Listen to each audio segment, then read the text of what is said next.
तो कल के वीडियो में मैंने आप लोग को बताया ही था कि हमारे बिहार के मुख्यमंत्री श्री नीतीश कुमार जी अपनी अजीबो-गरीब हरकत की वजह से खूब ज्यादा ट्रोल हो रहे हैं। लोग उन्हें खूब खरी-खोटी सुना रहे हैं।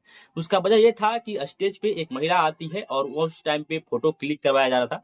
जिसके बाद क्या होता है कि नीतीश कुमार जी उस महिला के साथ ऐसा हरकत करते हैं जिसकी वजह से वो महिला असहज महसूस करने लगती है। हालांकि उस टाइम पे जो सम्राट चौधरी हैं, बीजेपी के लीडर हैं, हमारे बिहार के उप मुख्यमंत्री हैं वर्तमान में, वो वहाँ पे जा करके श्री नीतीश कुमार जी को समझाने का प्रयास करते हैं, उनको बताने का प्रयास करते हैं कि जो आप कर रहे हैं वो गलत है, कैमरा में रिकॉर्ड हो रहा है। लेकिन फिर भी नीतीश कुमार को ये पता नहीं चलता है या फिर शायद वो अपने आप में मशगूल रहते हैं, जिसकी वजह से वो अपनी हरकत करने से बाज नहीं आते हैं।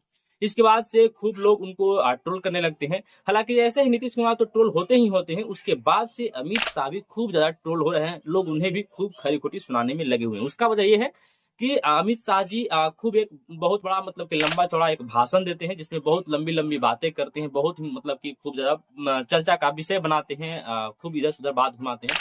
लेकिन उसमें बहुत सारी बात ऐसा बोलते हैं जिसमें फैक्ट का कमी होता है, जिसमें सच्चाई का कमी होता है। लेकिन उसमें एक ऐसा भी बात बोल देते हैं जिसके बाद से लोग खूब ज्यादा उस पर सवाल खड़ी करने में लगे हुए हैं। होता यह है कि अमित शाह जी भाषण देते देते ये कहते हैं कि अगर हमारी सरकार यहाँ पे बनती है, यानी कि 2025 के विधानसभा चुनाव में अगर हमारी सरकार बनती है तो हम लोग बाढ़ नियंत्रण पे काम करेंगे। एक और 5 साल एनडीए की सरकार बनाई है, हम बिहार को हमेशा के लिए बाढ़ से मुक्त करने का काम करेंगे। बिहार में बाढ़ भूतकाल बन जाएगी। इस पे विपक्षी दल के नेता लोग खूब सवाल करने लगते हैं, खूब ज्यादा इस पे हल्ला बवाल मचा देते हैं कि आखिर यहाँ पे सरकार है तो किसकी? यहाँ पे कहीं तालिबान का सरकार तो नहीं ना बना हुआ है।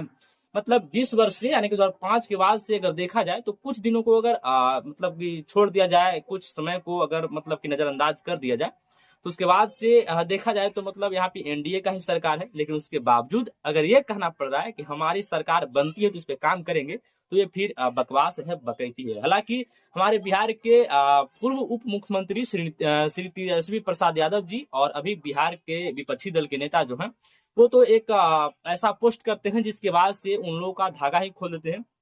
वो अपनी पोस्ट में लिखते हैं कि 20 वर्ष से बिहार में क्या तालिबान की सरकार है? ये मतलब कि उनका सवाल होता है। उपलब्धियों के नाम पर कुछ नहीं तो कुछ भी फेंक दो, और ये लोग इतना झूठ कहाँ से लाते हैं? इस तरह का वो सवाल करते हैं। हालांकि उनका पोस्ट आप लोग को साइड में दिख रहा होगा, जिस तरह से वो लिखते हैं अपनी बातों को। आप लोग वीडियो को रोक करके आप उस पोस्ट को पढ़ सकते हैं। इसके बाद से लोग मतलब खूब चर्चा का विषय बना दिए हुए हैं। अमित शाह खूब ज्यादा मतलब ट्रोल का शिकार हो रहे हैं। हालांकि प्रशांत किशोर से जब ये सवाल पूछा जाता है तो उनका एक कहना होता है कि देखिए, बिहार में जब जब भी चुनाव आता है तो बीजेपी के बड़े बड़े नेताओं को बिहार ही दिखता है, केवल बिहार के बारे में ही सोचते हैं। बिहार का विकास कैसे होगा, यही उनके वो दिमाग में आते रहता है।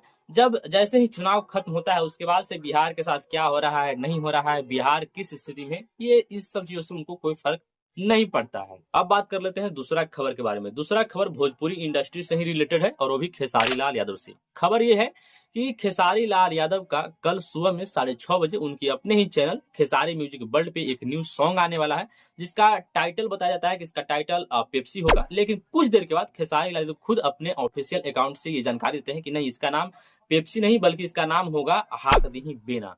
अब इसका टाइटल क्यों चेंज किया जाता है, किस वजह से किया जाता है, इसके बारे में तो मेरे पास कोई जानकारी नहीं है। लेकिन कुछ लोगों का कहना है कि ये गाना कोका कोला 2 ही है, इसका टाइटल चेंज करके बस लाया जा रहा है। जो कि ये बहुत दिनों से आप लोग सुन रहे होंगे, जो उनका एक हिट गाना हुआ था कोका कोला, ले आई राजा कोका कोला, उस गाना का टाइटल चेंज करके लाया जा रहा है।